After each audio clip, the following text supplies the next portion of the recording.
అండి ఎవరో ఇద్దరు పిల్లలు టూ వీలర్ మీద వచ్చేసి ఈ చెత్తను ఇక్కడ పడేసి వెళ్ళిపోయారండి, ఈ వేస్టేజీని. ఇలా డ్రైనేజీలు వేయటం వల్ల డ్రైనేజీలు క్లీన్ చేసే వాళ్ళకి చాలా ఇబ్బంది కలుగుతుంది ఒకటి. తర్వాత ఇలానే ఒక 20 మంది వేశారనుకోండి, చిన్న డ్రైనేజీ అయినా పెద్ద డ్రైనేజీ అయినా పూడిపోయే అవకాశం ఉంటుంది. ఇలా పూడిపోవటం వల్ల ఈరోజు వర్షం కురవకపోవచ్చు.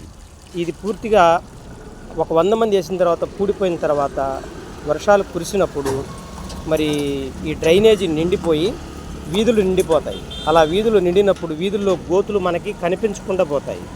అలాంటి గోతుల్లో ఈ చెత్త వేసిన వాళ్ళైనా పడవచ్చు, దెబ్బలు తగలవచ్చు. లేదా వేరే ప్రయాణం చేసేటటువంటి ఫ్యామిలీ వాళ్ళైనా పడవచ్చు. ఎందుకంటే ప్రతి టూ వీలర్ మీద పిల్లలు, భార్యాభర్తలు అందరూ ఉంటారు.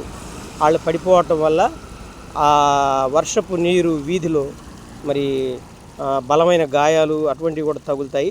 దయచేసి మన ప్రాణాన్ని మనమే రక్షించుకోవాలి, మన శుభ్రతను మనమే తెలుసుకోవాలి. థ్యాంక్ యూ అండి.